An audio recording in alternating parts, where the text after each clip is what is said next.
Hello, dear friends. Good morning, good afternoon, good evening. It is news time again from this very good channel. Welcome back. How are you all doing? Hope you're good. I pray that God will be with you in your endeavors. Today, we have another update for you. And I want you to, after listening to it, you drop your opinion and suggestions you have so that Biafra will be free. And that's just it. Okay, let's go there. News and updates coming out from the country of Finland that will definitely blow your mind, because as we speak, the president of Finland and the president of Alexander Stubb is currently on the run. Why is this man currently on the run? Well, in this video, we shall be analyzing and discussing every single thing that you need to know and understand. Yes. So what is currently happening in the country of Finland? Well, the 15th of May of 2025, the president of Finland, like we all know, traveled to Tanzania for a summit and to hold a series of talks with the president of Tanzania. But then he was approached by a supporter of Simon who called him out publicly, castigating him on the way and manner he has been treating Simon in his correctional facility. Yes. Surprisingly, this particular incident went super viral on the internet.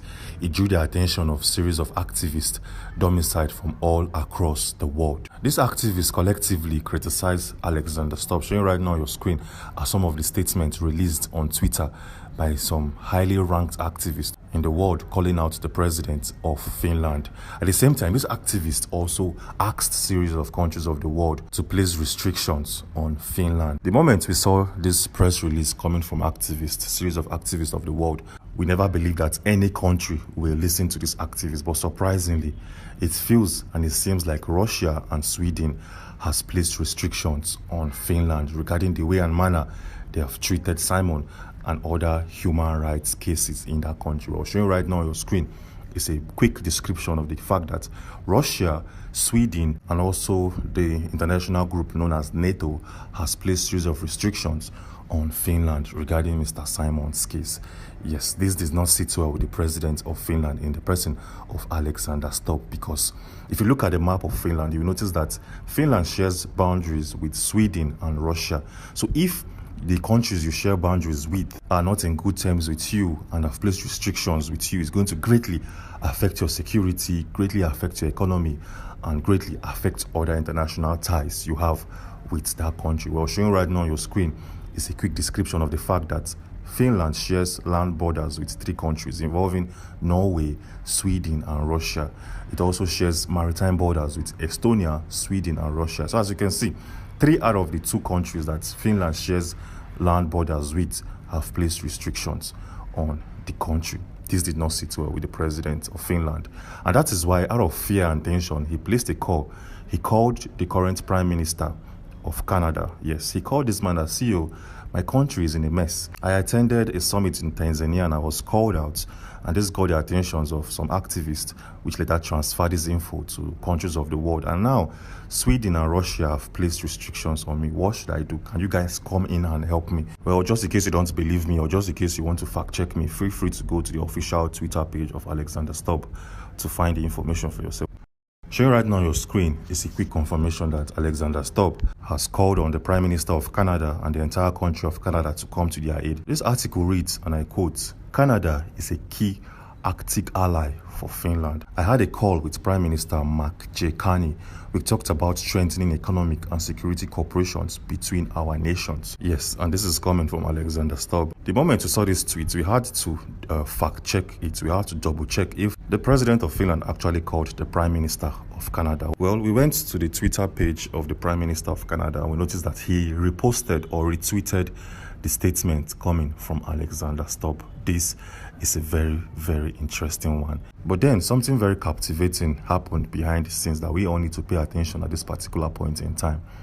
Yes, the activist that called out the president of Finland, the activist known as Dr. David Yakorach Masanga, who is the founder of Pan-African Forum Limited and Associates. This man, Dr. David, placed a call across to the government of the USB asking them to do one thing. He asked the government of the USB to help him connect with Simon in Kilamakowski Correctional Center.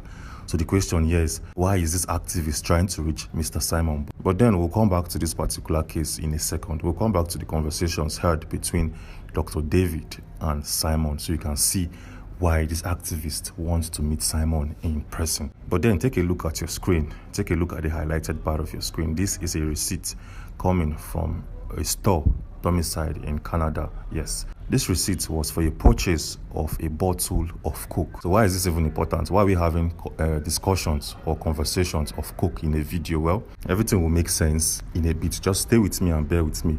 So this individual purchased a bottle of Coke, a 60 cl of Coke, for $2.81 Canadian.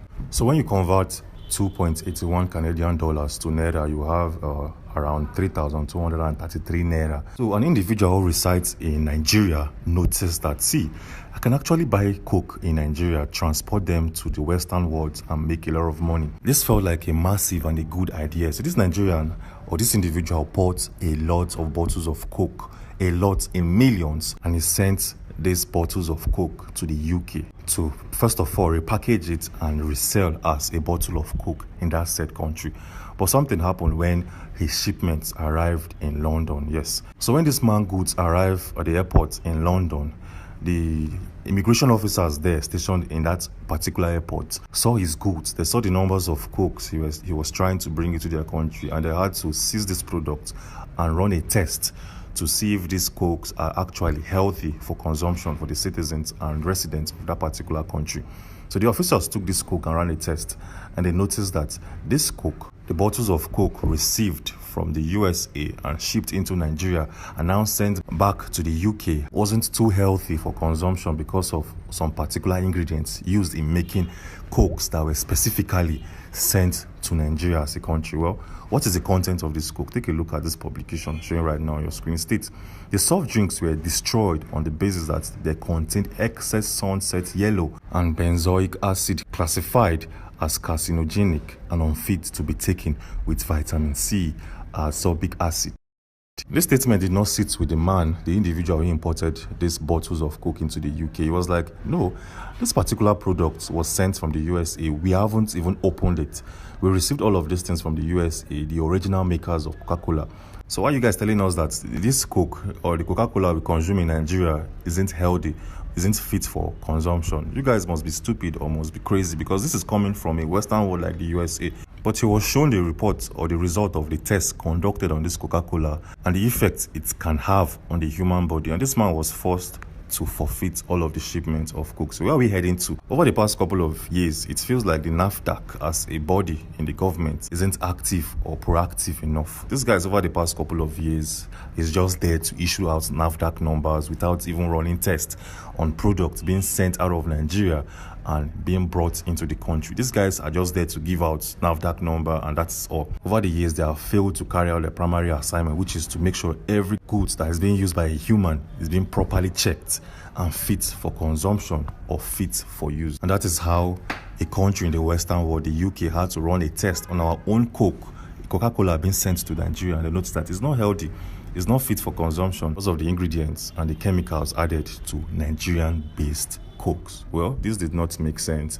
And this is not the very first time that products in Nigeria will fail basic and international tests. Take, for instance, in the case of Cocoa Samba, which is a popular drink in Nigeria. It is highly common with men. So a Nigerian transported, or he took this Cocoa Samba with him to Germany so as to use for his own personal use. But he was stopped at the airport and some tests were run on this Cocoa Samba, and they noticed that this particular drink had excess content of Viagra, which is not suitable for human consumption. This is a drink that the Nigerian NAFDAC gave its number and approved for human consumptions in Nigeria. Well, this doesn't make sense in any way, shape or form. And the government of the country have failed to be proactive. And that is why, as we speak, Bola Ahmed Tinubu is currently in the Vatican City to attend the inauguration of the new Pope in the presence of Pope Leo. We hope and pray that Bola Ahmed Tinubu won't be sent back to Nigeria because he looks substandard, because he's not fit and proper. Well, moving on swiftly, let's go back to the interesting part of this whole video.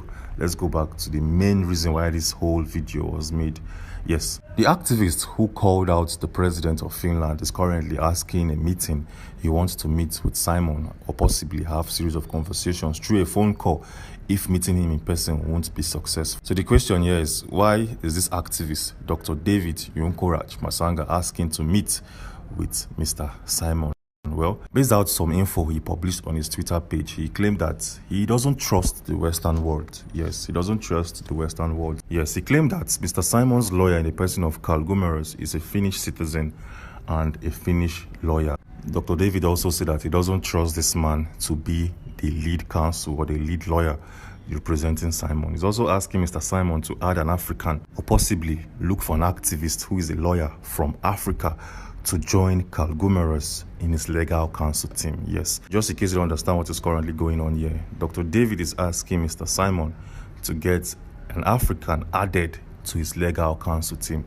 He should not only rely on Carl Gumerus, who is a Finnish or a citizen of Finland, to defend him in the court of law. He needs an activist, an African activist, who is also a lawyer, to be part of his legal counsel team, so as to bring in fairness and equity into his case and battle. So yes, and that is why this man wants to meet with Simon. He wants to discuss it with him so that he'll probably look into it and accept it. Well, moving on swiftly as we speak, there's a current misunderstanding and confusion going on in Simon's case because the Päijät-Häme District Court and the government of Finland are yet to fully understand Simon's case or fully grasp the conditions in his case. And that is why these guys are looking for help. They are looking for other attorneys in the world to fly into Finland and possibly help them with this case. Yes, this came as a shocker because we've never seen something like this where a country will not be able to handle a case in their judicial environment. So the question here is, why is there confusion in Finland's courts regarding Mr. Simon?